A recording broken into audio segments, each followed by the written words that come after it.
Suamiku pergi ke Jepang bersama ibu mertua dan keluarganya untuk menikah lagi dengan wanita selingkuhannya. Dengan angkuh suami menelponku berkata, "Sebelum kami pulang ke Indonesia, pergi bawa ibumu yang tua itu, angkat kaki dan kosongkan rumahku." Tapi saat suami dan selingkuhannya pulang, mereka syok histeris melihat rumah mewahnya sudah hancur. Dari dalam mobil aku tersenyum puas melihat pemandangan itu. Mereka tak tahu siapa aku sebenarnya. Sebelum ceritanya dimulai, silahkan tulis di kolom komentar dari daerah mana saja teman-teman yang menonton cerita ini. Jangan lupa like dan subscribe agar channel ini bisa semakin berkembang dan bisa mempersembahkan cerita yang lebih menarik lagi. Dari luar, rumah itu adalah lambang kesuksesan. Pilar-pilar putih menjulang tinggi menopang atap bergaya Mediterania. Taman yang terawat sempurna mengelilingi kolam renang biru jernih yang berkilauan di bawah matahari tropis. Mobil-mobil mewah terparkir rapi di garasi yang luas. Siapapun yang lewat akan berdecak kagum, membayangkan keluarga yang tinggal di dalamnya pastilah keluarga paling bahagia di dunia. Namun, bagi Vera, rumah itu adalah sangkar emas yang menyimpan neraka tersembunyi. Malam itu, seperti malam-malam lainnya, ruang makan mewah itu terasa dingin meskipun pendingin ruangan disetel dalam suhu nyaman. Aroma masakan Vera yang lezat, rendang, sop buntut, dan udang galah saus mentega, menguar, namun tidak mampu menghangatkan suasana.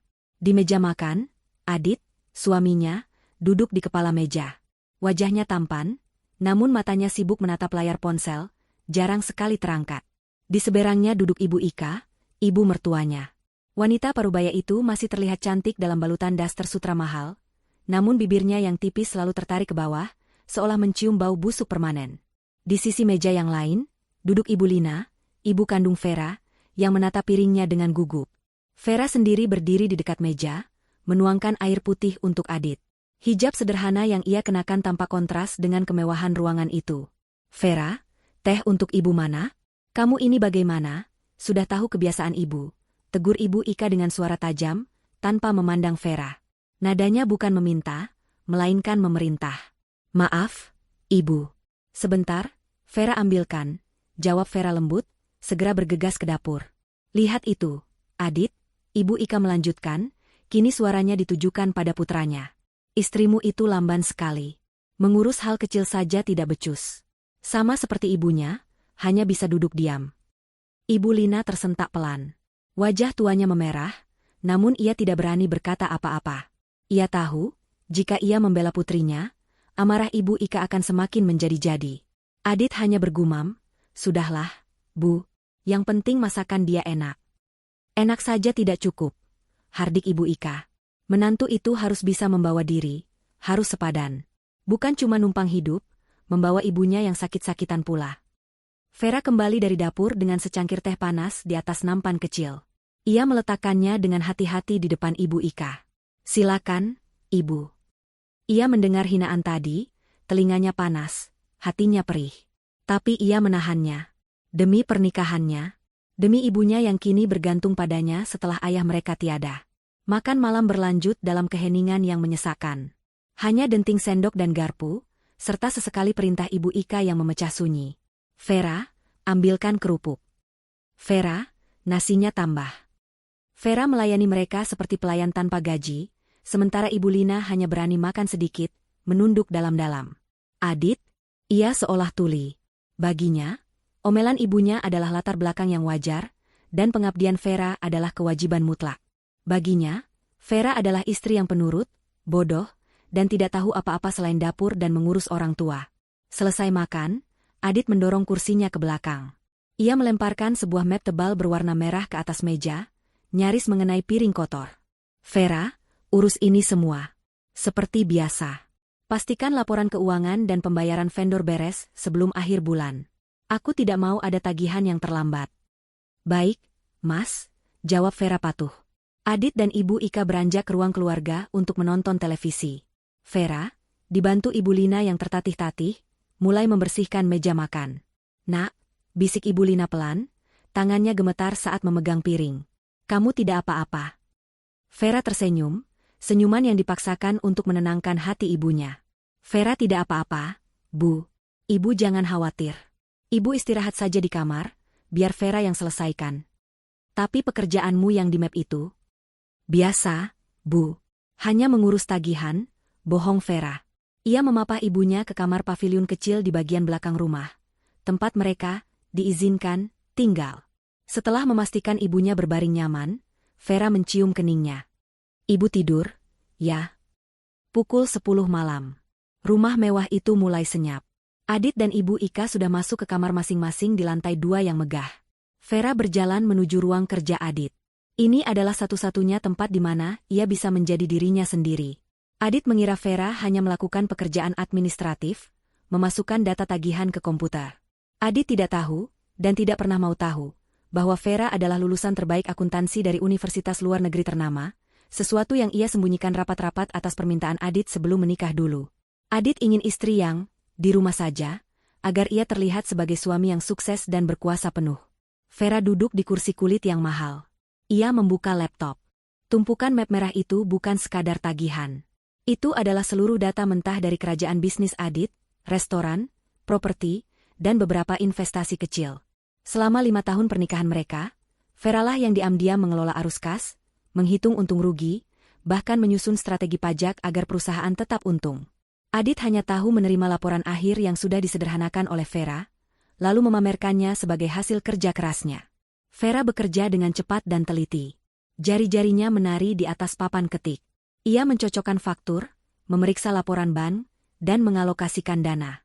Semua ini ia lakukan tanpa bayaran, tanpa pengakuan. Ironisnya, rumah mewah yang Ibu Ika banggakan, yang katanya rumah Adit, sebenarnya berdiri di atas tanah warisan ayah Vera. Dan perusahaan Adit, modal awalnya juga berasal dari dana hibah ayah Vera sebelum meninggal. Adit dan Ibu Ika tidak pernah tahu. Mereka dibutakan oleh kesombongan, mengira semua kemewahan itu adalah hasil jerih payah Adit semata. Malam semakin larut. Vera meregangkan punggungnya. Pekerjaan hampir selesai. Ia hanya perlu memeriksa satu rekening terakhir, sebuah rekening bersama yang dinamai dana investasi keluarga. Ini adalah rekening yang jarang dipakai, biasanya hanya untuk pembelian aset besar. Vera membukanya untuk memastikan saldonya sesuai. Matanya menyipit. Ada aktivitas yang tidak biasa. Bukan satu, tapi serangkaian transfer besar selama 6 bulan terakhir. Transfer itu dilakukan setiap tanggal ganjil. Jumlahnya puluhan juta rupiah. Jantung Vera mulai berdebar. Ini bukan pembelian aset. Ini adalah transfer rutin. Ia mengklik salah satu transaksi untuk melihat detailnya. Nama penerimanya asing. Santi. Vera mengerutkan kening. Siapa Santi? Ia tidak pernah mendengar nama itu di lingkaran bisnis Adit. Ia memeriksa transaksi lainnya. Semua ke nama yang sama. Santi. Totalnya, dalam 6 bulan, sudah ratusan juta rupiah berpindah ke rekening itu. Ini bukan investasi. Ini adalah biaya hidup seseorang. Tangan Vera sedikit gemetar. Ia membuka laci meja, mencari laporan kartu kredit Adit yang ia simpan untuk arsip pajak. Ia ingat Adit pernah berkata ia membuka kartu kredit baru untuk keperluan proyek. Vera menemukan laporannya. Matanya memindai daftar tagihan. Jantungnya seolah berhenti berdetak. Tagihan dari butik perhiasan mewah. Tagihan dari restoran romantis di puncak gedung. Tagihan hotel bintang 5 untuk akhir pekan. Dan yang paling menyakitkan, tagihan dari toko perlengkapan bayi premium. Semua transaksi itu dilakukan di kota yang sama, di tanggal-tanggal yang sama saat Adit mengaku sedang dinas luar kota. Vera menelusuri nama Santi itu di media sosial, menghubungkannya dengan lokasi transaksi. Tidak butuh waktu lama. Sebuah akun publik muncul.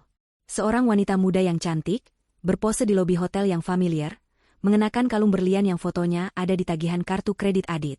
Di foto lain, wanita itu tersenyum sambil memegang perutnya yang sedikit membuncit. Napas Vera tercekat. Pengkhianatan itu begitu telak, begitu nyata.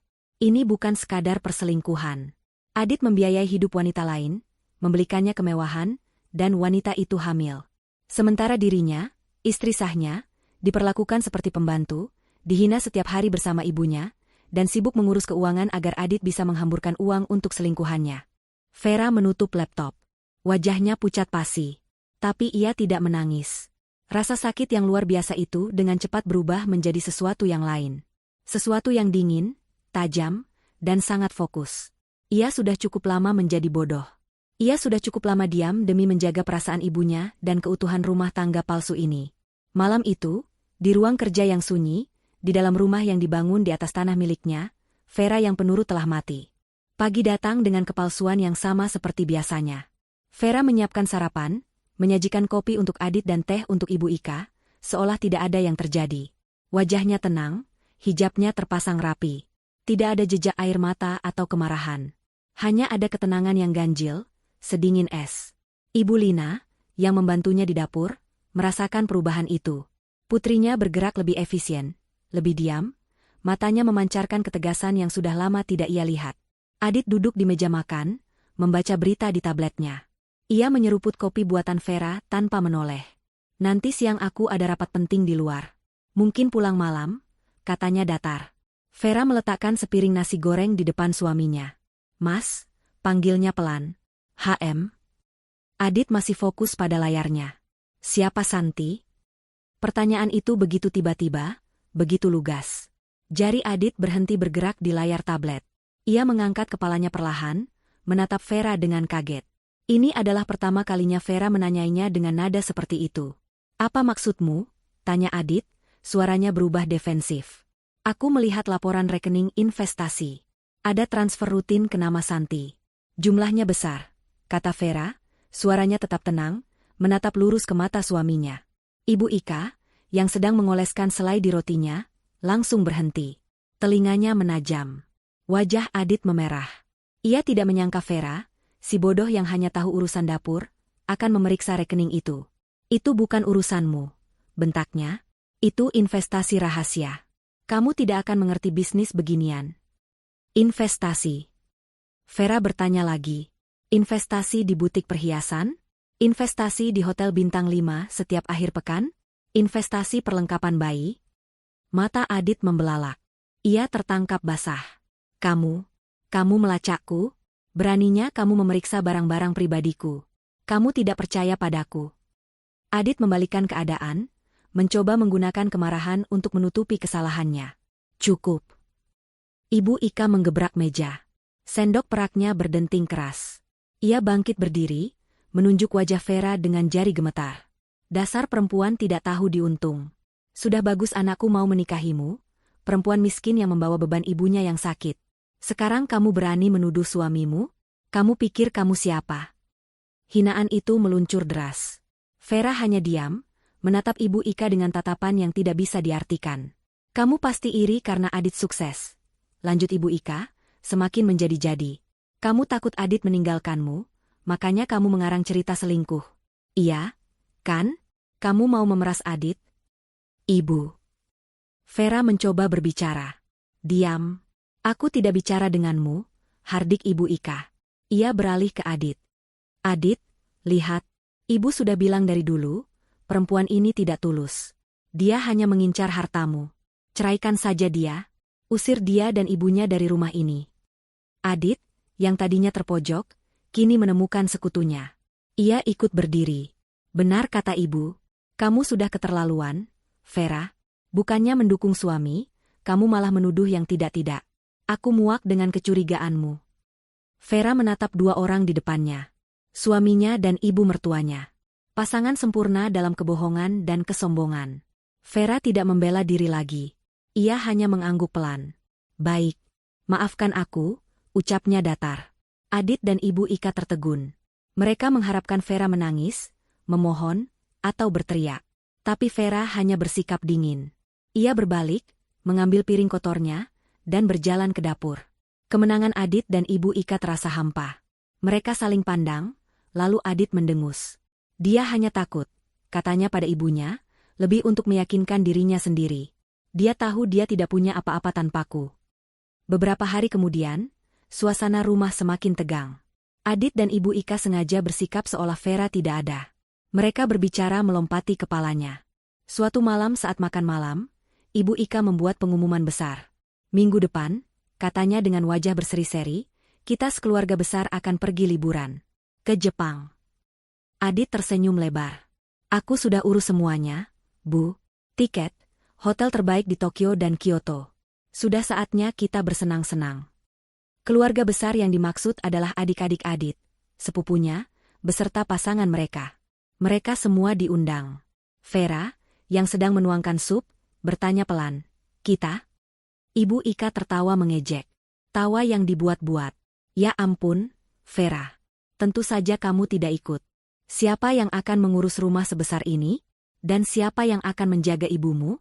Masa ibumu yang sakit-sakitan mau dibawa naik pesawat jauh-jauh? Nanti merepotkan saja. Itu adalah penolakan yang telak dan penghinaan yang disengaja. Adit tidak membelanya. Ia hanya sibuk dengan ponselnya, seolah-olah percakapan itu tidak penting. Vera hanya mengangguk. Baik, Ibu. Semoga liburannya menyenangkan. Lagi-lagi, reaksinya yang tenang membuat Ibu Ika jengkel. Ia ingin melihat Vera hancur. Tapi wanita itu semakin tegar seperti batu karang. Hari keberangkatan pun tiba. Subuh itu, Vera sudah sibuk membantu menyiapkan koper-koper mahal Adit dan Ibu Ika. Ia bahkan memasakkan bekal sarapan untuk mereka makan di perjalanan menuju bandara. Ia melakukan semua tugasnya sebagai istri dengan sempurna. Kamu yakin tidak mau kami antar ke bandara? Tanya Adit, sedikit canggung. Ini adalah basa-basi paling minimal yang bisa ia lakukan. Tidak perlu, Mas. Kalian sudah pesan taksi online yang besar, kan? Aku harus menjaga Ibu Lina. Beliau semalam kurang tidur, jawab Vera lembut, membenarkan kerah kemeja Adit. Sentuhannya ringan, namun terasa dingin. Adit dan Ibu Ika berangkat diiringi lambaian tangan Vera dari depan pintu. Rumah mewah itu langsung terasa lengang. Tapi Vera tidak beristirahat. Ia segera masuk ke kamar ibunya. Ibu, kita harus pergi sekarang, katanya. Ibu Lina, yang sudah berpakaian rapi, tampak bingung. Pergi kemana, Nak? Ke tempat yang lebih aman. Pak Agung sudah menunggu di luar. Pak Agung adalah orang kepercayaan almarhum ayah Vera. Seorang pria parubaya yang setia dan efisien, yang selama ini Vera minta untuk mengawasi aset-aset tersembunyi keluarganya. Dengan bantuan Pak Agung, Vera membawa ibunya keluar dari rumah itu, hanya membawa dokumen penting dan beberapa pakaian. Mereka tidak pergi ke rumah kontrakan sempit. Mereka pergi ke sebuah penthouse di puncak gedung apartemen paling mewah di pusat kota, sebuah properti yang juga tidak diketahui Adit. Nak, apa yang terjadi? Tanya Ibu Lina cemas, saat melihat kemewahan apartemen baru mereka. Vera memeluk ibunya. Vera akan jelaskan nanti. Sekarang Ibu istirahat. Di sini aman, tidak akan ada yang menghina Ibu lagi. Setelah menenangkan ibunya, Vera tidak beristirahat. Ia punya firasat buruk. Ia harus memastikan. Ia mengambil kunci mobil sederhana miliknya, mobil yang ia beli dengan sisa uang warisan pribadinya, dan melaju ke bandara. Ia tiba tepat waktu. Dari kejauhan, di area check-in kelas bisnis, ia melihat rombongan Adit. Ibu Ika tertawa lebar. Adik-adik Adit sibuk berfoto. Adit berdiri di sana, tersenyum. Dan kemudian, Vera melihatnya. Seorang wanita muda menghampiri mereka. Wanita yang ia kenali dari foto di media sosial. Santi. Hati Vera mencelos. Jadi, ini bukan liburan keluarga. Ini adalah tamasya pengkhianatan. Adit membawa selingkuhannya berlibur bersama keluarganya. Dan pemandangan berikutnya adalah yang paling menghancurkan. Ibu Ika, ibu mertuanya yang selalu menghinanya, berbalik dan memeluk Santi dengan hangat. Ibu Ika mengelus perut Santi yang membuncit itu dengan senyum bahagia. Adit kemudian merangkul pinggang Santi dengan mesra, mencium pipinya, di depan seluruh keluarganya. Mereka semua tahu. Seluruh keluarga Adit tahu tentang perselingkuhan ini dan mereka merestuinya. Mereka semua bersekongkol untuk membuangnya. Vera memegang kemudi erat-erat. Ia tidak tahu ia sedang melihat apa. Kalung. Santi mengenakan kalung berlian yang sama dengan yang dipakai Ibu Ika. Kalung kembar. Itu adalah kalung yang Adit beli bulan lalu, yang ia klaim sebagai investasi barang, dan disimpan di brankas. Ternyata itu hadiah untuk istri baru dan ibunya. Vera memundurkan mobilnya. Air mata tidak lagi terbendung. Tapi ini bukan air mata kesedihan. Ini adalah air mata kemarahan yang membara. Mereka telah mengambil semuanya. Mereka telah menginjak-injak harga dirinya, menghina ibunya, dan kini mereka merayakan pengkhianatan itu secara terbuka. Ia melajukan mobilnya meninggalkan bandara. Ia tidak lagi ragu. Permainan sudah selesai. Sekarang, saatnya ia membalas. Apartemen penthouse itu adalah dunia yang berbeda. Jika rumah Adit adalah pameran kemewahan yang norak dan berisik, tempat ini adalah benteng ketenangan yang elegan. Jendela-jendela setinggi langit-langit membentang dari lantai ke plafon, menyuguhkan pemandangan kota Jakarta yang gemerlap 1000 cahaya di bawah sana. Perabotannya minimalis namun terbuat dari material terbaik. Tidak ada vas porselen berlebihan atau lukisan potret diri yang angkuh seperti di rumah Ibu Ika. Semuanya dirancang untuk kenyamanan dan efisiensi. Vera memapah ibunya ke kamar tidur utama, yang memiliki ranjang empuk dan kamar mandi pribadi yang lebih besar dari kamar pavilion mereka sebelumnya. Ibu Lina menatap sekeliling dengan cemas. Tangannya yang keriput mencengkeram lengan Vera. "Nak, tempat apa ini? Ini pasti sangat mahal. Uang dari mana, Vera? Kita tidak boleh menambah masalah."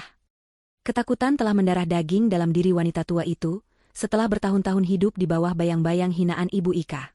Vera menggenggam tangan ibunya, menuntunnya untuk duduk di tepi ranjang. "Ibu, tenang. Ini milik kita. Ini aman." Vera berlutut di depan ibunya, menatap mata tuanya dengan kesungguhan.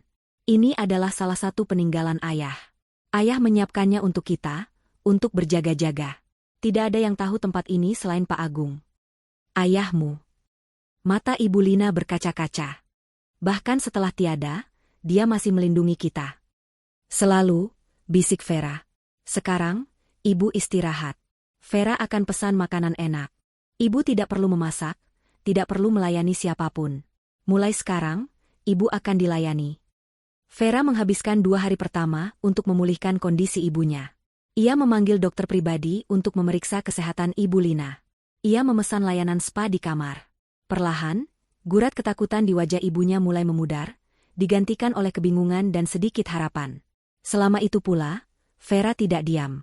Ia bekerja tanpa lelah di ruang kerja apartemen yang canggih. Ia memantau setiap pergerakan Adit dan keluarganya di Jepang melalui media sosial. Mereka tidak menahan diri. Ibu Ika, Adit, dan Santi mengunggah puluhan foto setiap hari. Foto-foto di kuil, foto-foto makan malam mewah, foto-foto Adit dan Santi berciuman di bawah bunga sakura buatan, karena saat itu bukan musimnya. Mereka menandai Vera di beberapa foto, sebuah tindakan kejam yang disengaja untuk menyakitinya. Mereka ingin Vera melihat apa yang telah ia lepaskan. Mereka ingin Vera hancur dan menyesal. Vera melihat semua itu. Ia menyimpan setiap foto, setiap video, setiap tanda terima digital yang masih bisa ia akses dari akun Adit. Ia tidak merasakan sakit lagi. Yang ada hanya rasa dingin yang menusuk. Ia sedang mengumpulkan amunisi. Ia tahu apa yang akan terjadi selanjutnya. Adit tidak akan puas hanya dengan memamerkan kebahagiaan barunya. Ia harus menghancurkan Vera sepenuhnya. Pada hari ketiga, telepon itu datang. Ponsel Vera, yang terhubung dengan akun komunikasi rumah, berdering. Nama Adit muncul di layar. Vera sedang duduk di sofa bludru abu-abu, minum teh melati. Ibu Lina sedang tidur siang di kamarnya. Vera menatap layar itu selama beberapa detik. Ia menarik napas dalam-dalam, menenangkan detak jantungnya. Kemudian, dengan tangan yang stabil, ia menerima panggilan video itu. Wajah Adit langsung memenuhi layar. Ia tampak sangat puas. Ia berada di sebuah restoran mewah, di sebelahnya duduk Santi yang bersandar manja di bahunya, dan di seberangnya, Ibu Ika tersenyum penuh kemenangan. "Halo, Vera," sapa Adit, suaranya penuh ejekan. "Bagaimana kabarmu di rumah besar yang sepi itu? Masih betah jadi pembantu?" Santi tertawa kecil, tawa yang dibuat-buat seperti lonceng murahan. Vera hanya menatap mereka. Wajahnya tenang, hijabnya terpasang sempurna. Ia tidak mengucapkan sepatah kata pun. Keheningannya membuat Adit jengkel. Ia ingin melihat Vera menangis. "Kenapa diam? Kaget? Oh, aku lupa mengenalkan. Ini Santi, istri keduaku. Kami baru saja mendaftarkan pernikahan kami di kedutaan." Santi mengangkat tangannya, memamerkan cincin berlian besar di jari manisnya, cincin yang dibeli menggunakan uang yang Vera kelola. "Salam kenal, Mbak Vera," katanya dengan nada manis yang palsu. "Adit, jangan buang-buang waktu." Sela Ibu Ika, suaranya tak sabar. "Langsung saja ke intinya." Adit mengangguk, senyum angkuhnya kembali. Baik. Begini, Vera. Aku menelepon hanya untuk memberitahumu satu hal." Ia mencondongkan tubuhnya ke kamera, matanya menyipit kejam. "Aku sudah menikah lagi. Pernikahan yang setara, yang direstui ibuku. Jadi, aku tidak butuh lagi istri pembawa sial sepertimu. Dan ibumu yang sakit-sakitan itu," timpal Ibu Ika, merebut ponsel dari Adit. "Dengar baik-baik, perempuan tidak tahu diri. Aku muak melihat kalian berdua di rumah anakku. Jadi, Adit mengambil alih lagi, aku memberimu waktu 1 minggu. Sebelum kami pulang ke Indonesia, aku mau kau pergi. Pergi bawa ibumu yang tua itu. Angkat kaki dan kosongkan rumahku. Paham? Napas Vera tercekat sesaat. Hinaan terhadap ibunya adalah satu hal yang tidak bisa ia terima. Kosongkan rumahku, ulang Adit, lebih keras. Jangan berani-berani mengambil apapun selain pakaian bekasmu. Jika saat aku pulang kalian masih di sana, aku akan memanggil satpam untuk menyeret kalian keluar seperti sampah. Ibu Ika tertawa terbahak-bahak di latar belakang. Benar? Usir saja mereka, Dit, biar mereka kembali ke got tempat mereka berasal. Mereka menunggu. Mereka menunggu ledakan tangis. Mereka menunggu permohonan. Mereka menunggu Vera memelas dan meminta maaf. Vera hanya diam selama beberapa detik, membiarkan kekejaman mereka menggantung di udara. Lalu, sesuatu yang tidak mereka duga terjadi. Bibir Vera perlahan-lahan tertarik ke atas, membentuk sebuah senyuman tipis. Senyuman yang dingin, kosong, dan sama sekali tidak menunjukkan rasa takut. Sudah? Tanya Vera, suaranya tenang dan jernih. Tawa Ibu Ika berhenti. Senyum Adit membeku. Reaksi ini di luar skenario mereka. Apa maksudmu? Tanya Adit gagap. Aku tanya, apa kalian sudah selesai bicara? Kata Vera lagi. Kalau sudah, aku tutup teleponnya. Aku sedang sibuk. Sibuk apa kamu? Sibuk menangis? Ejek Adit, berusaha menguasai keadaan. Sibuk mengurus hidupku, jawab Vera. Oh, ya. Selamat atas pernikahannya, Mas Adit. Dan Ibu Ika, selamat akhirnya mendapatkan menantu yang setara. Ia mengucapkan kata, setara, dengan penekanan yang tajam. Nikmati liburan kalian di Jepang. Pastikan kalian benar-benar menikmatinya. Karena itu akan jadi liburan terakhir kalian. Apa maksudmu? Kamu mengancamku? Bentak Adit. Aku? Mengancam? Vera tertawa pelan, tawa yang membuat bulu kuduk Adit berdiri. Tidak, Mas. Aku tidak perlu mengancam. Aku hanya memberi saran. Ia menatap lurus ke kamera, matanya berkilat. Dan satu hal lagi, Adit. Soal rumah itu. Kamu yakin itu rumahmu? Sebelum Adit bisa menjawab, sebelum Ibu Ika bisa menjerit lagi, Vera mematikan panggilan itu. Keheningan total di penthouse.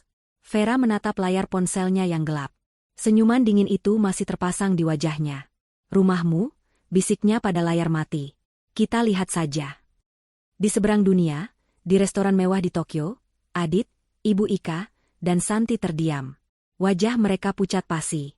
Pesta perayaan mereka mendadak hambar. Sesuatu yang ganjil telah terjadi. Vera tidak hancur. Vera tidak takut. Vera tersenyum. Dan senyuman itu lebih menakutkan daripada amukan manapun. Vera tidak membuang waktu. Senyuman di wajahnya memudar, digantikan oleh ekspresi fokus yang tajam. Ia berjalan ke ruang kerjanya. Ibu Lina, yang terbangun oleh nada bicara Vera yang tidak biasa, berdiri di ambang pintu dengan wajah cemas. Nak, siapa itu? Ada apa? Vera menoleh, menatap ibunya. Ini saatnya. Itu Adit, Bu. Dia menelepon dari Jepang. Dia bilang dia sudah menikah lagi dengan Santi. Apa? Ibu Lina terhuyung, berpegangan pada kusen pintu. Bagaimana bisa? Lalu kita bagaimana? Dia mengusir kita, lanjut Vera, suaranya datar. Dia menyuruh kita angkat kaki dari rumah itu sebelum dia pulang. Air mata menggenang di mata Ibu Lina. Ya Tuhan, kita akan tinggal di mana? Kita. Vera melangkah maju, memegang kedua bahu ibunya dengan kuat.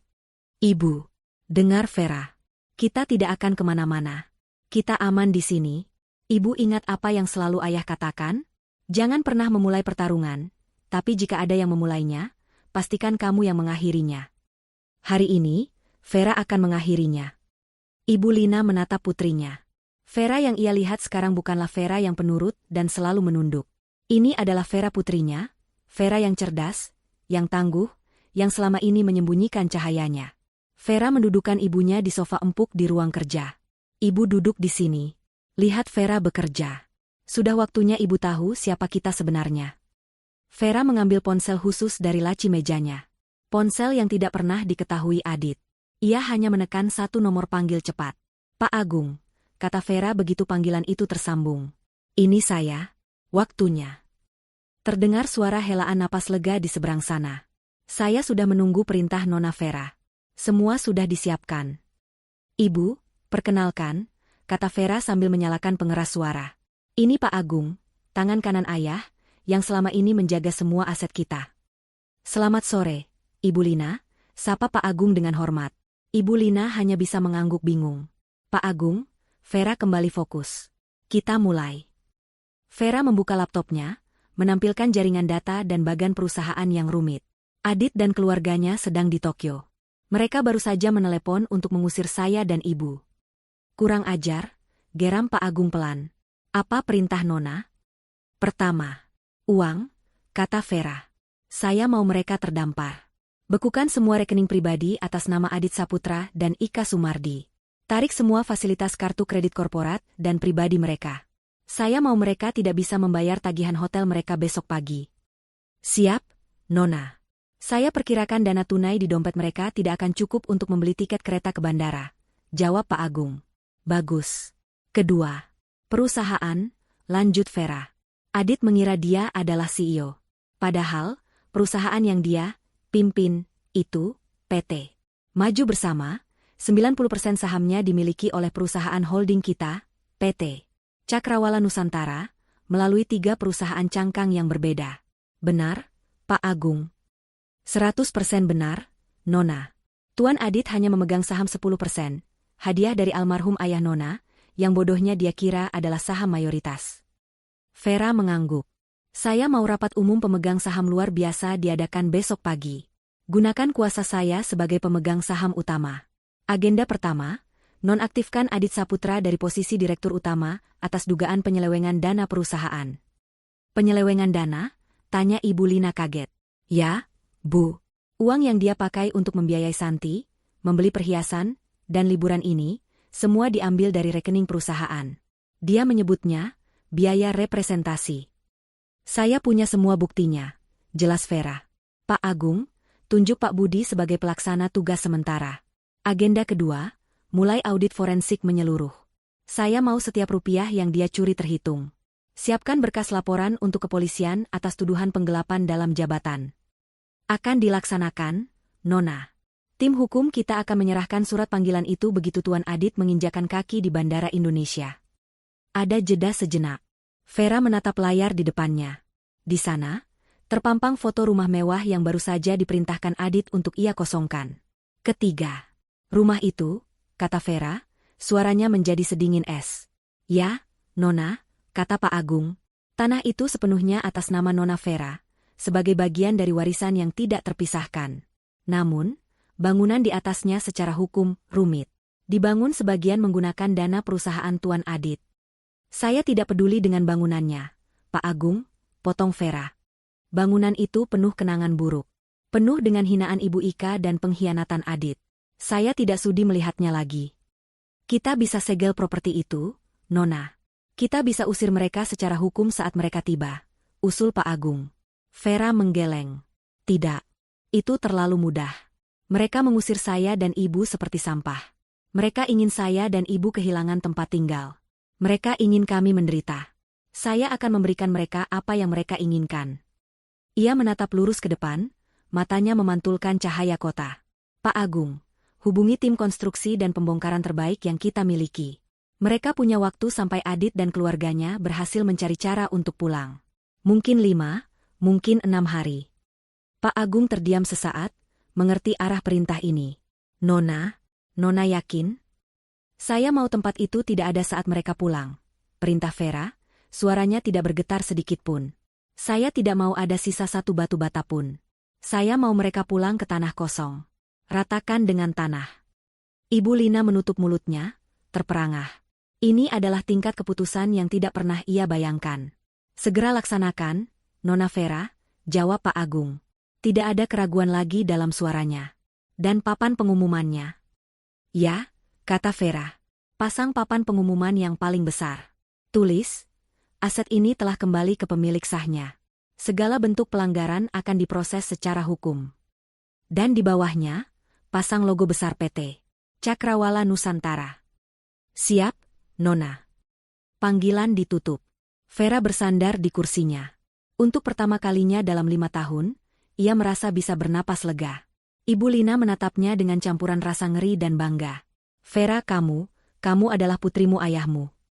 Vera tersenyum, kali ini senyuman tulus untuk ibunya. Ya, Bu. Dan mereka baru saja membangunkan raksasa yang sedang tidur. Di Tokyo, pesta kemenangan itu berlangsung tanpa henti. Bagi Adit, Ibu Ika, dan Santi, ini bukan sekadar liburan. Ini adalah penobatan. Penobatan Santi sebagai menantu baru yang disetujui, penobatan Ibu Ika sebagai ratu yang akhirnya berhasil menyingkirkan Benalu, dan penobatan Adit sebagai pria sukses yang bisa mendapatkan apapun yang ia inginkan, termasuk membuang istri lama dan menggantinya dengan yang baru sesuka hati. Mereka menginap di suite termewah di salah satu hotel paling bergengsi, dengan pemandangan langsung ke taman istana. Rombongan keluarga besar Adit yang lain, adik-adik dan sepupunya, ditempatkan di kamar-kamar yang sedikit lebih murah, namun tetap mewah, semuanya atas biaya Adit. Mereka adalah penonton bayaran yang ikut merayakan kejatuhan Vera. Lihat, Santi, kata Ibu Ika pada hari keempat mereka, sambil menyeruput sampanye di lounge hotel. Ia baru saja kembali dari Ginza, menenteng setidaknya 5 kantong belanja dari merek-merek ternama. Ini baru namanya menantu. Tahu cara menyenangkan mertua. Tidak seperti si Vera itu, pelit, dikasih uang bulanan pasti ditabung, katanya buat ibunya yang sakit-sakitan. Cih. Santi, yang perutnya kini mulai tampak jelas di balik gaun sutranya yang mahal, tersenyum manis. Ia juga menenteng tas edisi terbatas yang harganya setara dengan biaya pengobatan Ibu Lina selama setahun. Ibu Ika pantas mendapatkan yang terbaik. Santi senang sekali akhirnya bisa jadi bagian keluarga ini. Mas Adit benar-benar memanjakan Santi. Adit, yang duduk di seberang mereka sambil membalas email bisnis, atau lebih tepatnya, meneruskan email ke asistennya di Jakarta, tertawa angkuh. Tentu saja. Uangku tidak ada serinya. Vera itu bodoh. Dia pikir dengan menghemat, aku akan simpati, justru aku muak melihat gayanya yang kampungan. Selalu pakai hijab polos, baju longgar, tidak bisa memamerkan suami. Betul, seru Ibu Ika. Sekarang, ambil foto kita lagi. Pakai ponsel barumu itu, Dit, yang kameranya paling bagus. Ibu mau unggah lagi, biar si Vera itu tahu diri. Maka, ritual harian itu pun dimulai. Mereka berpose dengan latar belakang kemewahan. Adit merangkul Santi dengan mesra, satu tangannya mengelus perut Santi. Ibu Ika berdiri di samping mereka, dagunya terangkat angkuh, memamerkan kalung berlian kembar yang ia kenakan bersama Santi. Adit mengambil foto itu dan langsung mengunggahnya. Ia bahkan tidak ragu-ragu. Ia membuka akun media sosialnya, memilih foto terbaik, dan menulis keterangan, akhirnya menemukan kebahagiaan sejati. Bersama keluarga yang sepadan dan istri yang tahu cara menghargai suami. Babak baru telah dimulai. Dia sengaja tidak menandai Vera. Dia tahu Vera akan melihatnya. Dia tahu kabar ini akan menyebar. Dia ingin Vera hancur perlahan-lahan dari jauh. Dia ingin Vera merasa begitu kecil, begitu hina, sehingga saat dia pulang dan mengusirnya, Vera tidak akan punya kekuatan lagi untuk melawan. Dia ingin Vera pergi sebagai pengemis yang kalah. Keluarga besar Adit yang lain ikut meramaikan. Mereka berkomentar di unggahan itu. Selamat, Mas Adit. Akhirnya. Nah, ini baru menantu idaman. Semoga lancar sampai kelahiran cucu pertama, Bu Ika. Mereka semua adalah bagian dari paduan suara yang sama, paduan suara yang menginjak-injak Vera. Mereka tidak tahu, ribuan kilometer jauhnya, di sebuah penthouse yang sunyi, Vera sedang mengarsipkan setiap foto, setiap komentar, setiap bukti digital dari persekongkolan ini. Malam itu adalah puncak dari perayaan mereka. Adit telah memesan ruang pribadi di sebuah restoran Wagyu paling eksklusif di Shinjuku. Restoran itu terkenal sulit didapat, namun dengan koneksi dan uang, Adit berhasil mendapatkannya. Mereka makan dan minum sepuasnya. Daging sapi termahal meleleh di lidah mereka. Botol-botol sake terbaik terus berdatangan. Mari kita bersulang, kata Adit, mengangkat gelasnya. Untuk keluarga kita. Untuk masa depan perusahaan yang semakin jaya di tanganku. Dan untuk cucu ibu, pekik Ibu Ika, wajahnya memerah karena alkohol dan kebahagiaan. Calon pewaris tunggal kekayaan Adit. Santi tersenyum, mengelus perutnya. Ia telah memenangkan lotre terbesar dalam hidupnya. Mereka tertawa, mereka bersenda gurau. Mereka merencanakan liburan berikutnya. Bali, Eropa, mungkin membeli yacht pribadi. Tidak ada yang tidak mungkin bagi Adit. Mereka begitu mabuk oleh kesombongan, begitu asyik berpesta di dek kapal mewah mereka, sehingga mereka tidak menyadari bahwa di bawah permukaan air, kapal itu sudah bocor di mana-mana. Vera, melalui tangan Pak Agung, telah mencabut satu persatu paku yang menahan fondasi kekayaan mereka. Pesta selesai pukul 11 malam. Tagihan datang di atas nampan kulit hitam yang elegan. Jumlahnya fantastis, cukup untuk membeli sebuah mobil kecil di Indonesia. Adit bahkan tidak melihat angkanya. Ia tertawa, merasa sangat berkuasa. Ia mengeluarkan kartu kredit utamanya, Black Card tanpa batas yang terhubung langsung dengan rekening perusahaan. Kartu yang Vera gunakan untuk membayar semua tagihan vendor, kini ia gunakan untuk membayar daging dan sake. Ini, katanya dengan angkuh kepada pelayan berjas hitam. Pelayan itu membungkuk, membawa kartu itu ke mesin kasir. Beberapa saat kemudian, ia kembali. Wajahnya sopan, namun sedikit cemas. "Maafkan saya, Tuan. Kartu Anda ditolak." Tawa di meja itu langsung berhenti. Wajah Adit mengeras. "Apa katamu? Ditolak? Itu tidak mungkin. Coba lagi. Mungkin jaringanmu jelek." "Baik, Tuan." Pelayan itu kembali. Beberapa detik kemudian, ia kembali lagi. "Maaf sekali, Tuan. Masih ditolak." Notifikasinya mengatakan, "Jangan dihormati." "Kurang ajar," geram Adit. Ia mulai merasa malu. "Baik, pakai yang ini."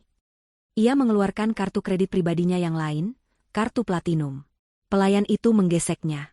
"Ditolak juga, Tuan." "Ini." Adit melempar kartu ketiga. "Ditolak, Tuan." Keringat dingin mulai membasahi pelipis Adit.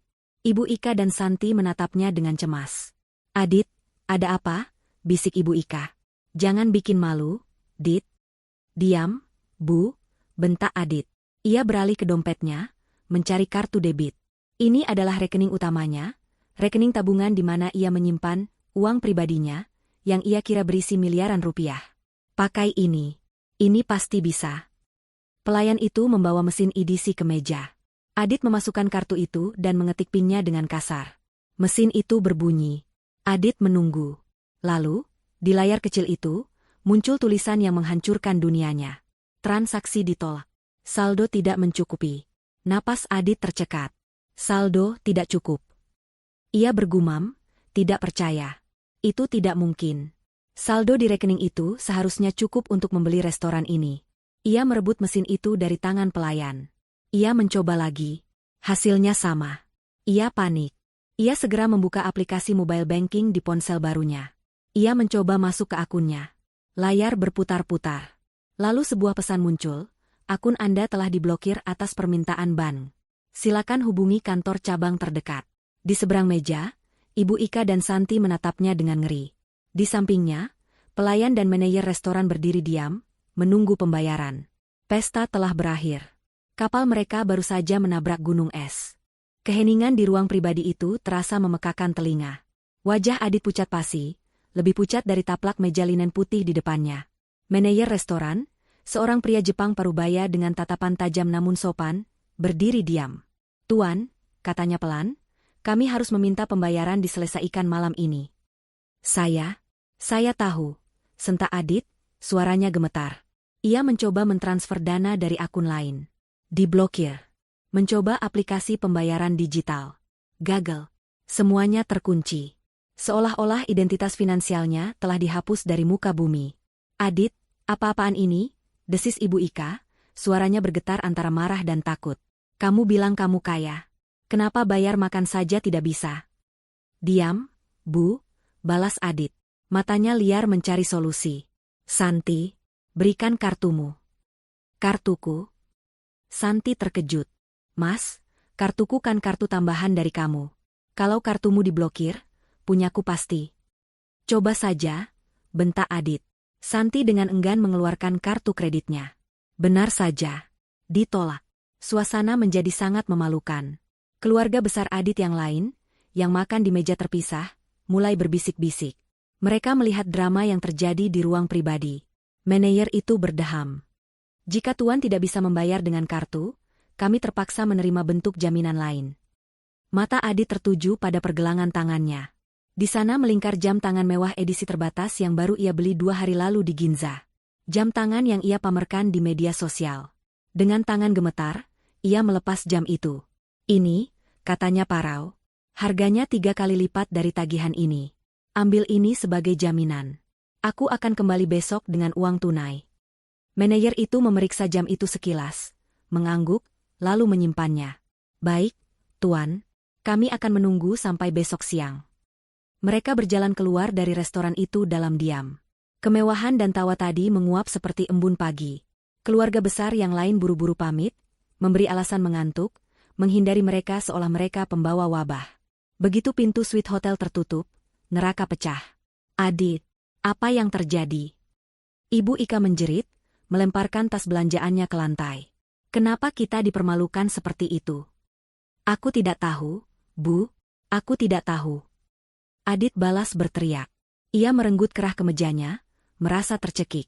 Ia segera mengambil telepon hotel, mencoba menelepon banknya di Jakarta. Saat itu sudah lewat tengah malam di Indonesia, tapi dia tidak peduli. Ia mencoba menghubungi manajer cabangnya. Nomornya tidak terdaftar. Ia mencoba menelepon kantornya. Tidak ada yang mengangkat. Ini pasti ulah Vera, teriak Adit, sebuah kesadaran yang mengerikan melandanya. Perempuan ular itu. Dia pasti mencuri semua uangku selagi kita pergi. Mencuri? Santi membelalak. Bagaimana bisa? Bukankah dia bodoh? Bukankah dia hanya tahu mengurus rumah? Aku tidak tahu bagaimana caranya. Adit mengacak-acak rambutnya frustrasi. Mungkin dia menyewa seseorang. Dia pasti sudah merencanakan ini. Dia menguras semua rekeningku. Terus kita bagaimana? Suara Santi meninggi, nada manjanya hilang, digantikan kepanikan murni. Aku sedang hamil, Mas. Aku butuh biaya. Hotel ini, tiket pulang kita. Ibu Ika berjalan mondar-mandir seperti singa betina yang terluka. Ini semua gara-gara kamu, Adit. Ibu sudah bilang, jangan terlalu percaya pada perempuan itu. Lihat sekarang. Kita jadi gembel di negeri orang. Ini semua salahmu. Salahku? Adit menunjuk ibunya. Ibu yang dari dulu menyuruhku menghinanya. Ibu yang menyuruhku mengusirnya. Ini semua karena kita terlalu cepat memberitahunya. Loh, kok jadi nyalahin ibu? Ibu Ika tidak terima.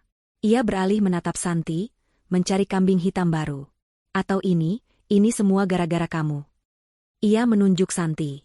Perempuan sial, sejak kamu datang, hidup Adit jadi berantakan. Kamu itu pembawa sial. Apa? Santi melotot. Ibu gila? Jelas-jelas ini ulah mantan istri Mas Adit. Kenapa jadi menyalahkan aku? Aku ini sedang mengandung cucu ibu. Harusnya ibu membela aku. Cucu? Cucu apa? Jangan-jangan itu bukan anak Adit. Tuduh ibu Ika kalap. Jaga mulut ibu, ya. Santi menjerit. Aku tidak terima dihina. Kedua perempuan itu bertengkar hebat, saling menjambak dan berteriak. Adit tidak punya tenaga untuk melerai. Ia terduduk lemas di sofa. Di tengah kekacauan itu, telepon di kamar berdering. Suaranya menusuk gendang telinga. Adit mengangkatnya dengan lunglai. Itu dari resepsionis. Selamat malam, Tuan Adit. Suara di seberang terdengar dingin dan profesional. Kami baru saja menerima notifikasi dari sistem kami. Kartu kredit yang Anda gunakan untuk deposit kamar telah ditolak dan dibatalkan oleh pihak bank. Sesuai prosedur, kami harus meminta Anda untuk segera melunasi seluruh tagihan menginap Anda malam ini juga, atau kami terpaksa meminta Anda untuk check out. Adit mematung. Tapi, ini sudah jam 1 malam. Kami beri waktu 1 jam, Tuan. Jika tidak, kami akan mengirim keamanan untuk mengosongkan kamar. Telepon ditutup. Kepanikan sesungguhnya baru saja dimulai. Mereka terjebak. Mereka tidak punya uang untuk membayar hotel. Mereka tidak punya uang untuk makan besok. Mereka tidak punya uang untuk pulang. Mereka terdampar. Ibu Ika dan Santi berhenti berkelahi. Wajah mereka sama-sama pucat. Bagaimana ini, Dit? Bisik Ibu Ika, tangisnya meledak. Adit menatap sekeliling ruangan yang mewah itu. Tas-tas belanjaan yang tadi mereka banggakan kini terlihat seperti tumpukan sampah. Matanya tertuju pada leher ibunya. Pada kalung berlian kembar. Lalu pada pergelangan tangan Santi, tempat gelang berlian baru melingkar. Kita harus pergi dari sini, kata Adit, suaranya parau. Kemasi barang. Hanya yang penting. Pergi kemana? Tanya Santi. Kita harus menjual sesuatu. Adit menelan ludah, rasa malu membakarnya. Kita harus menjual perhiasan itu. Semua yang baru kita beli. Kita jual untuk membeli tiket pulang. Apa? Ibu Ika menjerit histeris. Kalungku? Tidak. Ini milikku. Ibu mau jadi gembel di sini atau pulang? Teriak Adit, amarah dan keputusasaan bercampur jadi satu. Kita harus pulang. Kita harus kembali ke Jakarta. Aku akan menghancurkan Vera. Aku akan membuatnya membayar untuk ini. Tidak ada pilihan lain. Dini hari itu, mereka menyelinap keluar dari lobi hotel mewah itu, menyeret koper-koper mereka. Mereka tidak lagi terlihat seperti turis kaya. Mereka terlihat seperti buronan.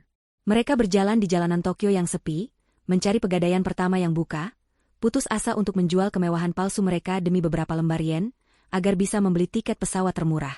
Tiket kelas ekonomi, di kursi paling belakang, untuk penerbangan paling akhir.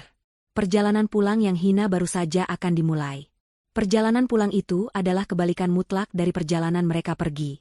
Jika saat berangkat mereka terbang dengan kelas bisnis, tertawa-tawa sambil menikmati sampahnya gratis, kini mereka terhimpit di barisan kursi paling belakang kelas ekonomi. Pesawat itu penuh sesak, berbau campuran keringat, parfum murah, dan makanan instan. Mereka mendapatkan tiket itu setelah menjual hampir semua barang mewah yang mereka beli. Jam tangan Adit hanya cukup untuk menutup tagihan restoran dan sisa 1 malam di hotel murah dekat bandara. Untuk tiket pesawat, Ibu Ika harus merelakan kalung berlian kembarnya. Santi juga harus melepaskan gelang dan beberapa cincin barunya.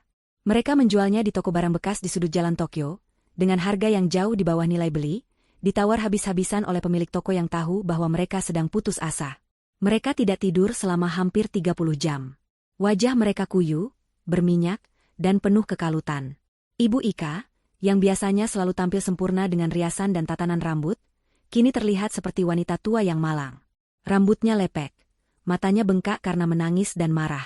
Ia tidak berhenti mengomel sejak mereka menginjakan kaki di Bandara Narita. Omelannya tertahan di pesawat, berubah menjadi bisikan-bisikan penuh racun yang ia tujukan pada Adit. Ini semua gara-gara kamu, Dit. Gara-gara kamu terlalu cepat bertindak. Gara-gara kamu berurusan dengan perempuan ular itu. Desisnya, suaranya serak. Kamu lihat sekarang. Ibu dipermalukan. Perhiasan ibu satu-satunya, kenang-kenangan dari almarhum bapakmu, harus dijual. Kamu anak macam apa? Adit hanya memejamkan mata, kepalanya bersandar di jendela pesawat yang bergetar. Ia terlalu lelah untuk berdebat. Tapi dalam benaknya, api amarah berkobar lebih panas dari mesin jet di luar sana. Ini bukan salahnya. Ini salah Vera. Vera si pengkhianat. Vera si pencuri. Ia membayangkan apa yang akan ia lakukan pada wanita itu. Ia akan menyeretnya ke kantor polisi dengan tangannya sendiri. Ia akan membuatnya membusuk di penjara. Ia akan mengambil kembali setiap rupiah yang Vera curi. Ia akan membuat Vera dan ibunya mengemis di jalanan. Pikiran akan balas dendam itu menjadi satu-satunya bahan bakar yang membuatnya tetap waras. Di sisi lain Adit, Santi duduk membatu. Ia tidak menangis lagi. Ia hanya menatap kosong kesandaran kursi di depannya. Wajahnya pucat. Rasa mual di perutnya bukan lagi karena kehamilannya, tapi karena ketakutan. Ia telah menikahi seorang pria yang kini bangkrut. Ia telah mempertaruhkan segalanya, reputasinya, masa depannya, untuk menjadi Nyonya Adit Saputra. Dan kini, gelar itu terasa hampa. Ia memegang perutnya. Bagaimana nasib anaknya? Bagaimana ia akan melahirkan di rumah sakit mewah yang ia impikan? Bagaimana ia akan membeli semua perlengkapan bayi mahal yang sudah ia pilih? Ia menoleh menatap Adit. Pria yang beberapa hari lalu terlihat begitu berkuasa dan kaya raya, kini terlihat begitu kalah. Begitu menyedihkan. Rasa cinta yang ia kira ia miliki, yang sebenarnya adalah cinta pada kemewahan, menguap seketika. Yang tersisa hanya kejengkelan dan rasa tertipu. Penerbangan 9 jam itu terasa seperti 90 tahun. Mereka tidak makan. Makanan pesawat yang disajikan, nasi dengan sedikit daging dan sayuran layu, terlihat menjijikan bagi lidah mereka yang terbiasa wagyu. Mereka hanya minum air putih, menjaga agar tidak dehidrasi. Akhirnya, roda pesawat menyentuh landasan Bandara Soekarno-Hatta. Udara panas dan lembab Jakarta langsung menyergap mereka begitu pintu pesawat dibuka. Kontras yang menyakitkan dengan udara sejuk Tokyo. Mereka berjalan di koridor bandara, menyeret koper-koper mereka yang kini terasa sangat berat. Koper-koper itu masih koper mahal, tapi isinya kini hanya pakaian kotor dan sedikit oleh-oleh murah yang tersisa. Mereka harus mengantre panjang di imigrasi bersama ratusan penumpang lain, kebanyakan adalah pekerja migran yang baru pulang. Ibu Ika menutup hidungnya, mengeluh soal bau keringat. Cepat sedikit, Dit. Ibu tidak tahan. Harusnya kamu pakai jalur prioritas. Prioritas apa, Bu? Uang kita sudah habis, senta Adit. Orang-orang di antrean menoleh, menatap mereka dengan aneh. Setelah mengambil bagasi, mereka berjalan keluar dari terminal kedatangan. Biasanya, sopir pribadi Adit sudah menunggu di depan, membukakan pintu mobil Alphard hitam yang dingin dan nyaman. Hari ini, tidak ada siapa-siapa. Ponsel Adit dan Ibu Ika mati total, tidak ada pulsa, tidak ada paket data. Mereka terputus dari dunia. Sekarang bagaimana? Tanya Santi, suaranya terdengar panik. Kita tidak bisa menghubungi siapa-siapa. Adit mendengus. Ia masih punya sisa uang yen yang ia tukarkan dari hasil menjual perhiasan. Ia berjalan ke konter penukaran uang, menukarnya ke rupiah dengan kurs yang sangat buruk. Uangnya hanya cukup untuk membayar taksi dan mungkin makan sekali.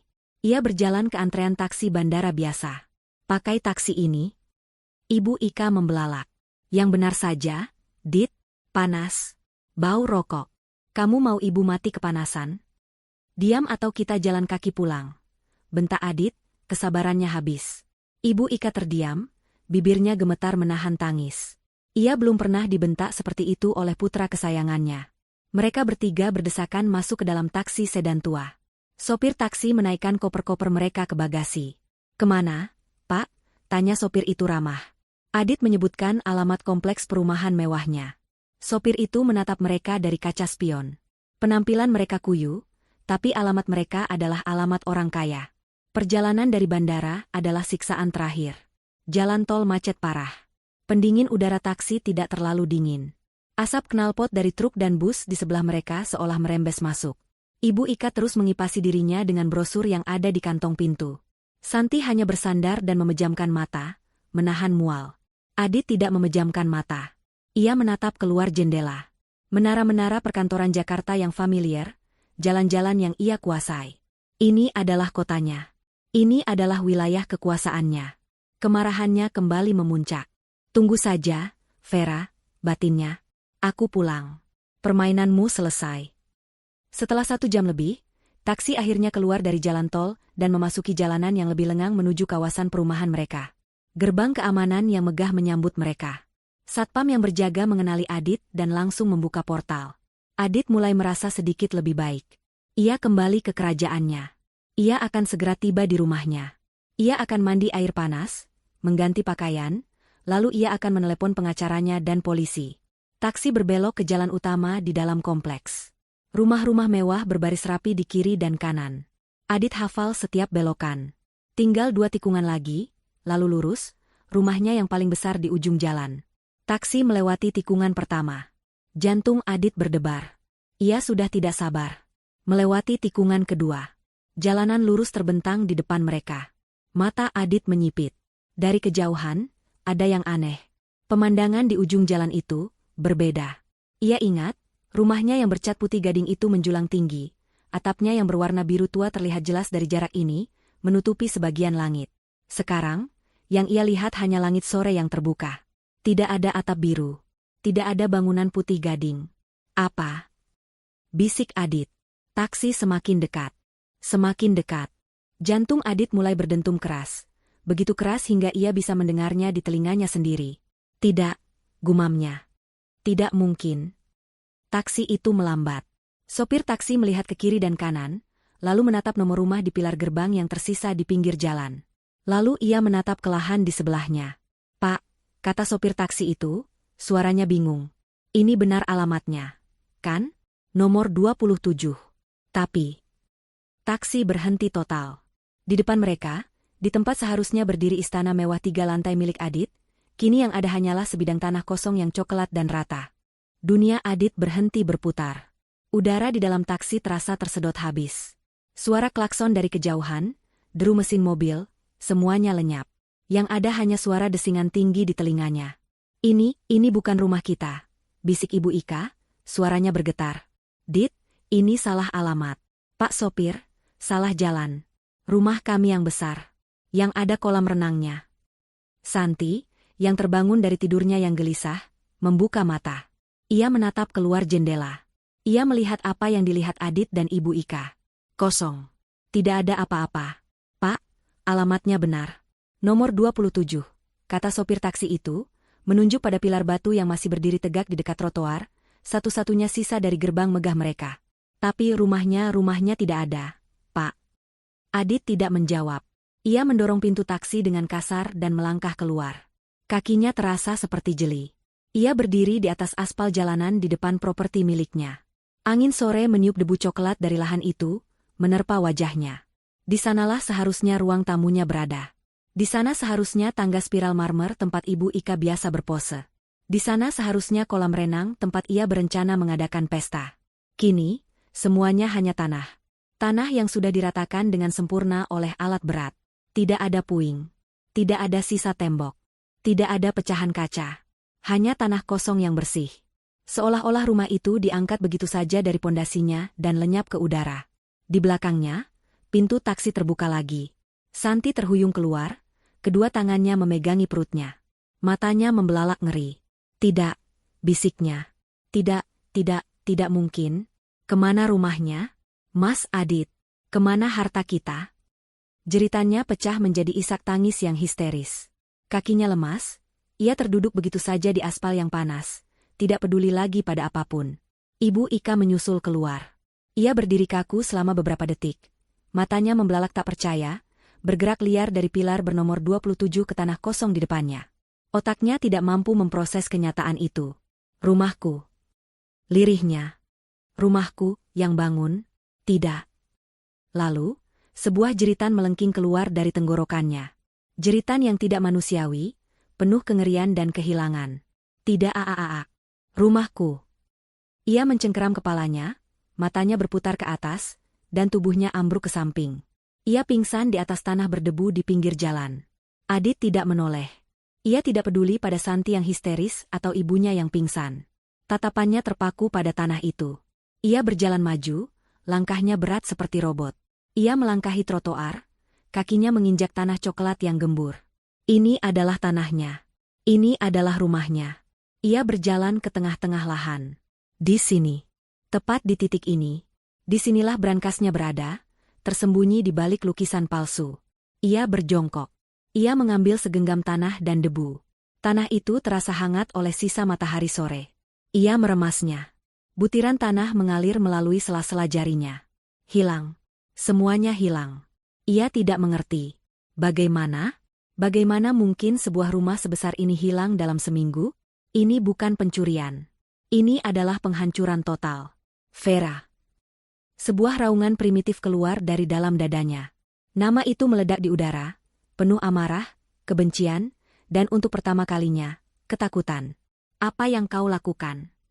Di mana kau, perempuan sialan? Vera. Ia berteriak dan terus berteriak. Suaranya menggema di tanah kosong itu. Beberapa tetangga dari rumah seberang mulai mengintip dari balik tirai mereka, menyaksikan drama yang mengerikan itu. Sopir taksi, yang ketakutan melihat 3 penumpangnya bertingkah seperti orang gila, buru-buru membuka bagasinya. Ia melempar koper-koper mereka begitu saja ke pinggir jalan, di samping tubuh Ibu Ika yang tergeletak. Ia melompat kembali ke mobilnya, memutar balik dengan cepat, dan tancap gas meninggalkan tempat itu. Ia tidak mau berurusan dengan polisi atau rumah sakit jiwa. Kini mereka benar-benar sendirian. Adit, berdiri gemetar di tengah tanah kosong. Santi, menangis meraung-raung di jalanan. Ibu Ika, terbaring pingsan di debu. Dan di sekeliling mereka, tumpukan koper-koper murah hasil kepulangan mereka yang hina. Mata Adit yang liar tiba-tiba menangkap sesuatu. Sesuatu yang tadi tidak ia perhatikan. Di sudut depan lahan, dekat pilar nomor 27, tertancap sebuah tiang. Di tiang itu, terpasang sebuah papan pengumuman yang besar, baru, dan dicetak profesional. Ia terhuyung-huyung berjalan ke arah papan itu. Napasnya tersengal-sengal. Ia harus menyingkirkan debu dari matanya untuk membaca tulisan di atasnya. Kata-kata itu dicetak tebal dengan huruf kapital hitam yang tegas. Dijual, aset sitaan atas nama Adit Saputra. Adit merasakan darahnya surut dari wajahnya. Aset sitaan? Siapa yang menyita? Lalu ia membaca baris di bawahnya, yang dicetak lebih besar lagi. Telah dibeli oleh PT Cakrawala Nusantara. PT Cakrawala Nusantara? Nama apa itu? Dia tidak kenal perusahaan itu. Dia tidak pernah berbisnis dengan mereka. Bagaimana bisa mereka membeli asetnya? Jantungnya berdebar kencang, ia merasakan firasat yang sangat, Sangat buruk. Ia menatap nama perusahaan itu, mencoba mengingat-ingat di mana ia pernah mendengarnya, tapi otaknya kosong. Yang ia tahu hanyalah satu hal. Rumahnya bukan hanya hancur. Rumahnya telah dirampas. Semuanya telah diambil darinya. Saat Adit masih terpaku menatap papan pengumuman itu, mencoba mencerna arti dari PT Cakrawala Nusantara, sebuah suara decitan ban pelan terdengar di aspal di belakangnya. Itu bukan suara taksi tua yang kabur. Ini adalah suara yang berat, halus, dan berwibawa. Suara kendaraan mahal yang berhenti dengan presisi. Adit tidak menoleh. Ia masih terlalu syok. Santi, yang tangisnya mulai mereda menjadi isakan pelan, mengangkat kepalanya yang basah oleh air mata dan ingus. Ia melihatnya. Sebuah mobil Rolls-Royce hitam legam, berkilauan seperti obsidian di bawah cahaya senja, telah berhenti tepat di samping mereka. Mobil itu begitu mewah, begitu megah, membuat semua mobil lain di kompleks itu terlihat seperti mainan anak-anak. Kacanya gelap gulita, memantulkan pemandangan kehancuran mereka, Santi yang terduduk di aspal, Ibu Ika yang masih pingsan di tanah, dan koper-koper mereka yang berserakan. Santi terdiam. Bahkan dalam mimpinya yang paling liar, ia belum pernah melihat mobil semahal itu dari dekat. Siapa ini? Apa mereka berhenti untuk menolong? Perlahan, kaca jendela belakang di sisi penumpang turun tanpa suara. Di dalam, di atas kursi kulit berwarna krem yang empuk, duduklah Vera. Ia tidak lagi terlihat seperti pelayan yang kuyu. Hijab sutra berwarna emerald green melilit kepalanya dengan anggun, serasi dengan setelan blazer dan celana panjang berpotongan sempurna yang ia kenakan. Wajahnya dirias tipis namun profesional, menonjolkan matanya yang kini menatap lurus ke depan dengan ketenangan yang mematikan. Ia terlihat berkuasa, tenang, dan sangat kaya. Di sampingnya, duduk Ibu Lina. Wanita tua itu tidak lagi terlihat sakit-sakitan. Ia mengenakan pakaian yang bagus, wajahnya segar, dan tatapannya tidak lagi menunjukkan rasa takut. Ia menatap lurus ke depan, ke tanah kosong di mana ia dulu dihina setiap hari. Adit, merasakan ada yang mengawasinya, akhirnya berbalik badan. Matanya bertemu dengan mata Vera. Dunia Adit kembali jungkir balik. Ini Vera. Tapi ini bukan Vera istrinya. Ini orang asing. Ini adalah wanita yang memancarkan aura kekuatan yang begitu besar, hingga membuatnya sulit bernapas. Ia membandingkan penampilan Vera yang sempurna dengan Santi yang berantakan di aspal. Ia membandingkan ketenangan Ibu Lina dengan Ibu Ika yang tergeletak pingsan. Vera? Desisnya. Nama itu terasa pahit di lidahnya. Kamu. Ini semua perbuatanmu? Vera menolehkan kepalanya perlahan. Tatapannya sedingin es. Kau mencari rumahmu, Adit? Tanyanya. Suaranya jernih, tenang, dan bergema di jalanan yang sepi itu. Tidak ada kemarahan. Tidak ada histeria. Hanya fakta. Sayang sekali. Ia berhenti sejenak, membiarkan Adit tergantung. Perusahaan holding milik keluargaku, Vera melanjutkan, memutuskan untuk membeli tanah ini. Rupanya pemilik sebelumnya, Tuan Adit Saputra, gagal bayar utang dalam jumlah besar pada perusahaan yang dia pimpin. Ironis sekali, bukan? Kepala Adit berputar. Gagal bayar utang? Perusahaan holding milik keluarga? Apa omong kosong apa ini? Gagapnya. Keluarga apa? Kamu tidak punya keluarga. Kamu miskin. Ibumu miskin. Vera tersenyum. Senyuman tipis yang sama, yang menghantui Adit sejak panggilan video di Jepang. Kamu tidak pernah bertanya. Adit, kamu tidak pernah peduli. Kamu hanya sibuk dengan kesombonganmu. PT Cakrawala Nusantara, kata Vera, menunjuk papan pengumuman itu dengan dagunya. Itu perusahaan holding milik keluargaku. Perusahaan yang didirikan oleh almarhum ayahku. Perusahaan yang menaungi 3 perusahaan cangkang yang memiliki 90% saham di PT Maju Bersama, perusahaan yang kamu klaim sebagai milikmu. Darah Adit benar-benar surut dari wajahnya. Ia merasa mual. 90%? 5 tahun lalu, Vera bercerita, suaranya tetap datar seperti seorang dosen yang memberi kuliah, aku jatuh cinta pada seorang pria. Pria yang kupercaya tulus. Ayahku tidak setuju. Ayahku melihat siapa dia sebenarnya. Tapi aku buta. Jadi, demi aku, ayahku memberinya hadiah. 10% saham perusahaan dan modal awal, hanya agar putrinya bisa bahagia. Ayahku memintaku berjanji satu hal, rahasiakan sisanya. Biarkan pria itu berpikir dia hebat, biarkan dia membangun egonya. Ayahku bilang, Orang sombong akan selalu menghancurkan dirinya sendiri. Kita hanya perlu menunggu. Vera menatap Adit lurus di mata. Dan kamu menghancurkan dirimu sendiri, Adit. Kamu menghina aku. Kamu menghina ibuku. Kamu mengkhianatiku. Dan yang paling bodoh, kamu mencuri. Kamu mencuri dari perusahaan yang pada akhirnya adalah milikku. Santi, yang mendengarkan semua itu dari aspal, ternganga. Mulutnya terbuka lebar. Wanita yang ia rebut suaminya, wanita yang ia ejek, ternyata adalah pemilik segalanya. Tidak. Bisik Adit. Ini tidak mungkin. Ini mimpi buruk. Tidak mungkin. Kamu bohong. Selama 5 tahun, Vera melanjutkan, mengabaikan penyangkalan Adit, aku duduk di ruang kerjamu. Aku yang mengelola keuanganmu. Aku yang memastikan bisnismu untung. Aku yang menutupi jejak-jejak penggelapan kecilmu selama ini, berharap kamu akan sadar. Tapi kamu tidak sadar. Kamu malah semakin rakus. Kamu menggunakan uang perusahaan untuk membiayai wanita ini. Vera melirik Santi dengan jijik, dan ibumu. Kamu pikir kamu siapa? Bentak Adit, mencoba mengumpulkan sisa-sisa keberaniannya. Kamu tidak bisa melakukan ini. Aku akan menuntutmu. Ini perampokan. Benarkah? Tanya Vera. Pintu depan mobil Rolls-Royce itu terbuka. Pak Agung keluar dari kursi pengemudi. Ia mengenakan setelan jas hitam yang rapi, wajahnya tegas. Ia berjalan menghampiri Adit. Ia tidak terlihat seperti sopir. Ia terlihat seperti seorang eksekutor. Pak Agung berhenti di depan Adit, menatap pria yang hancur itu dengan tatapan dingin. Tuan Adit Saputra, kata Pak Agung, suaranya berat dan resmi. Ia mengulurkan sebuah amplop coklat tebal. Adit menatap amplop itu dengan gemetar. Itu surat panggilan dari kepolisian. Jelas Pak Agung. Atas tuduhan penggelapan aset perusahaan PT Maju Bersama senilai miliaran rupiah. Semua bukti transaksi, pembelian perhiasan, biaya liburan ke Jepang menggunakan dana perusahaan, sudah kami serahkan. Tidak. Adit menggelengkan kepalanya. Itu uangku. Aku direkturnya.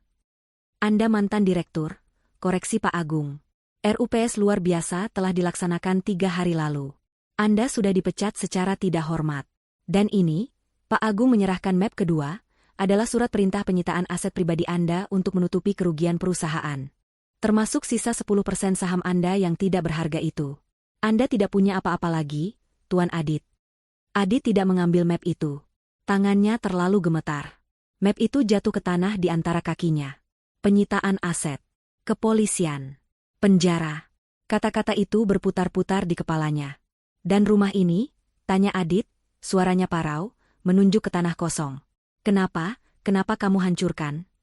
Vera akhirnya menatapnya lagi. Kali ini, ada kilatan emosi di matanya. Kilatan kemarahan yang dingin. Kamu menyuruhku angkat kaki. Kamu menyuruhku mengosongkan rumahmu. Jadi aku mengosongkannya, kata Vera. Tanah ini milikku. Warisan ayahku. Tapi bangunannya? Bangunan itu dibangun dengan uang perusahaan yang kamu curi. Bangunan itu adalah simbol kesombonganmu dan kekejaman ibumu. Bangunan itu kotor. Jadi aku membersihkannya. Di belakang mereka, Santi tiba-tiba berdiri. Wajahnya pucat pasi, tapi matanya menyala liar. Ia sadar. Ia telah menikahi pria yang bangkrut total. Pria yang akan masuk penjara. Ia tidak akan mendapatkan apa-apa. Ia telah salah bertaruh. Ia berjalan cepat ke arah Adit, yang masih mematung menatap Vera. Mas Adit, panggilnya. Adit tidak menoleh. Mas Adit, teriaknya. Adit akhirnya menoleh padanya, wajahnya kosong. Plah, Santi menampar wajah Adit sekeras yang ia bisa. Suaranya menggema di jalanan itu. Pria bajingan. Penipu, jeritnya. Kamu bilang kamu kaya. Kamu bilang aku akan hidup enak. Kamu menghancurkan hidupku. Santi, aku. Adit gagap. Aku tidak peduli. Santi menangis histeris. Ia menendang salah satu koper di dekatnya. Aku tidak mau tahu. Jangan cari aku lagi. Ia berbalik, menatap Vera yang duduk di dalam mobil mewah dengan iri dan benci. Lalu ia berbalik lagi, berjalan tertatih-tatih secepat yang ia bisa, meninggalkan Adit, meninggalkan Ibu Ika yang pingsan, hanya membawa tas tangannya, menghilang di tikungan jalan. Adit kini benar-benar sendirian. Ditinggal selingkuhannya. Ibunya pingsan. Rumahnya hilang. Perusahaannya dirampas. Dan penjara menunggunya. Ia menatap Vera. Matanya memerah. Vera, tolong. Bisiknya. Ini adalah kata terakhir yang tersisa. Permohonan. Maafkan aku hilaf. Vera, tolong jangan penjarakan aku. Kasihani aku. Vera menatap pria yang memohon di depannya. Pria yang sama yang beberapa hari lalu dengan angkuh menyuruhnya angkat kaki. Kasihan? Vera mengulang kata itu. Di mana kasihanmu saat ibumu menghina ibuku setiap hari? Di mana kasihanmu saat kamu memamerkan selingkuhanmu di depan mataku? Di mana kasihanmu saat kamu menyuruhku dan ibuku yang sakit untuk pergi dari rumah ini? Vera menggeleng pelan. Kamu tidak pantas dikasihani. Adit, kamu pantas mendapatkan ini semua. Kaca jendela Rolls-Royce itu mulai naik kembali tanpa suara. Tidak. Vera. Tunggu. Adit berlari ke arah mobil, menggedor-gedor kaca jendela yang gelap. Buka. Vera. Jangan tinggalkan aku. Pak Agung dengan sigap menahan Adit, mencengkeram lengannya dengan kuat. Mobil mewah itu meluncur pergi dengan mulus, meninggalkan Adit yang meronta-ronta dalam cengkeraman Pak Agung.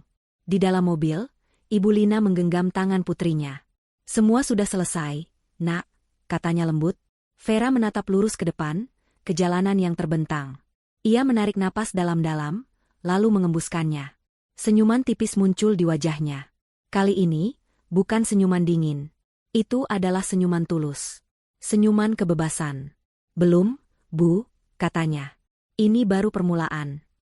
Raungan sirene polisi memecah keheningan senja di kompleks perumahan mewah itu. Tetangga yang tadinya hanya berani mengintip, kini memberanikan diri keluar rumah. Mereka menyaksikan pemandangan yang akan menjadi gosip terpanas selama bertahun-tahun. 2 mobil patroli polisi berhenti tepat di depan lahan kosong bernomor 27. Pak Agung, yang masih mencengkeram Adit, melepaskannya saat petugas berseragam turun. Ini dia orangnya, Pak, kata Pak Agung tenang, menyerahkan map berisi surat perintah penangkapan. Adit tidak melawan lagi. Seluruh tenaga dan kesombongannya telah terkuras habis. Ia seperti boneka kain yang pasrah ketika tangannya diborgol ke belakang. Ia menatap kosong ke tanah tempat rumahnya dulu berdiri. Saat ia digiring masuk ke mobil polisi, tatapannya bertemu dengan tatapan para tetangganya. Tetangga yang dulu selalu iri padanya, yang dulu selalu ia pameri kekayaan. Kini, mereka menatapnya dengan campuran rasa kasihan dan jijik. Mal, itu adalah rasa sakit terakhir yang menghancurkannya, lebih sakit daripada kehilangan uang. Tolong, ibuku. Bisiknya parau pada seorang petugas, menunjuk Ibu Ika yang masih tergeletak di tanah. Petugas yang lain memanggil ambulans. Saat Adit dibawa pergi, ia melihat para petugas medis datang dan mengangkat tubuh ibunya ke atas tandu. Itu adalah pemandangan terakhirnya sebagai orang bebas. Di dalam mobil Rolls-Royce yang melaju tenang, Vera menerima telepon dari Pak Agung. Sudah diamankan, Nona. Tuan Adit dibawa ke Polda. Ambulans juga sudah mengurus Nyonya Ika. Bagus, Pak Agung. Terima kasih. Pastikan proses hukumnya berjalan tanpa celah. Gunakan tim pengacara terbaik kita, kata Vera. Dan, Nona Santi, tanya Pak Agung. Vera terdiam sejenak. Biarkan dia pergi. Dia sudah mendapatkan hukumannya sendiri. Menikah dengan pria bangkrut dan kini harus berjuang sendirian. Itu lebih dari cukup. Vera menutup teleponnya. Ia bersandar di kursi empuk itu. Di sampingnya, Ibu Lina tersenyum. Ayahmu akan sangat bangga padamu, nak. Vera hanya melakukan apa yang harus dilakukan. Bu, jawab Vera, menggenggam tangan ibunya. Tidak akan ada lagi yang berani menghina ibu. Kabar kejatuhan Adit Saputra menyebar seperti api. Media bisnis yang dulu memujanya sebagai entrepreneur muda sukses, kini berlomba-lomba memberitakan skandal penggelapannya. Fotonya saat digiring polisi terpampang di halaman depan. Di pengadilan, bukti yang disajikan Vera dan tim hukumnya begitu kuat. Rekaman CCTV, jejak digital transfer dana, kesaksian para vendor, semuanya memberatkan Adit. Ia terbukti secara sah dan meyakinkan telah merugikan perusahaan miliaran rupiah. Upayanya untuk menyalahkan Vera berbalik menjadi bumerang. Jaksa justru memuji Vera karena berhasil membongkar kejahatan ini dari dalam. Adit divonis hukuman penjara bertahun-tahun. Bagaimana dengan Ibu Ika? Syok yang ia alami malam itu ternyata berdampak permanen. Kehilangan rumah, status sosial, dan putra kesayangannya dalam satu waktu menghancurkan mentalnya. Ia tidak pernah pulih sepenuhnya. Setelah keluar dari rumah sakit, tanpa Adit dan tanpa uang sepeser pun, ia harus bergantung pada belas kasihan kerabat jauhnya. Ia berakhir di sebuah panti Wureda sederhana, menghabiskan sisa hari-harinya dalam kebingungan, seringkali berbicara sendiri, mengomel pada bayangan Vera yang ia kira masih menjadi menantunya. Karma telah mengambil kembali semua kesombongannya. Santi menghilang. Kabar terakhir menyebutkan ia terlihat kembali ke kampung halamannya, menumpang di rumah orang tuanya. Ia harus membesarkan anak dari pria yang ia benci, dalam kondisi ekonomi yang sulit, jauh dari gemerlap ibu kota yang ia dambakan. Waktu pun berlalu. 1 tahun kemudian, di lahan kosong bernomor 27, kini berdiri sebuah bangunan yang sama sekali berbeda. Bukan rumah tinggal yang angkuh, melainkan sebuah gedung kaca 3 lantai yang modern dan elegan. Gedung itu adalah kantor pusat Lina Foundation, sebuah yayasan amal yang didirikan oleh Vera dan didedikasikan untuk ibunya. Yayasan itu fokus membantu para ibu tunggal dan lansia yang kurang beruntung, memberikan mereka tempat tinggal yang layak dan pelatihan keterampilan. Di lantai teratas gedung itu, di sebuah ruang kantor yang luas dengan pemandangan kota, Vera berdiri di depan jendela kaca. Ia tidak lagi mengenakan setelan bisnis yang kaku. Ia mengenakan gamis sederhana namun anggun, hijabnya terulur menutupi dada. Di mejanya, terpampang plakat nama, Vera Hairunisa, Ketua Yayasan. Ia telah mengambil alih PT Cakrawala Nusantara, namun ia tidak menjalankannya sendiri. Ia menunjuk Pak Agung sebagai CEO, membiarkan para profesional mengurus bisnis warisan ayahnya. Baginya, uang bukan lagi tujuan. Uang adalah alat. Alat untuk menebus waktu yang hilang dan untuk berbuat kebaikan. Pintu kantornya terbuka pelan. Ibu Lina masuk, mendorong troli kecil berisi 2 cangkir teh hangat dan sepiring kue basah. Sudah sore, Nak. Waktunya istirahat, kata Ibu Lina, senyumnya kini begitu tulus dan damai. Ia terlihat jauh lebih muda dan sehat. Vera berbalik dan tersenyum. Terima kasih, Bu. Mereka duduk bersama di sofa kecil di sudut ruangan, minum teh sambil menatap matahari terbenam. Mereka tidak lagi membicarakan masa lalu. Tidak ada lagi Adit, tidak ada lagi Ibu Ika. Neraka itu telah benar-benar padam, digantikan oleh kedamaian yang mereka bangun sendiri. Besok, panti asuhan yang baru diresmikan. Ya? Tanya Ibu Lina. Iya, Bu. Ibu yang akan menggunting pitanya, jawab Vera. Keduanya tertawa pelan. Itu adalah tawa kebahagiaan sejati. Vera telah melalui api pengkhianatan, namun ia tidak terbakar. Ia justru terlahir kembali dari abu, lebih kuat, lebih bijak, dan lebih tangguh. Ia tidak hanya menghancurkan mereka yang telah menyakitinya, ia telah membangun sesuatu yang baru dan indah di atas reruntuhan itu. Keadilan telah ditegakkan, karma telah dibayar lunas, dan sang protagonis mendapatkan akhir yang paling memuaskan, kedamaian dan kebahagiaan sejati, bersama orang yang paling ia cintai.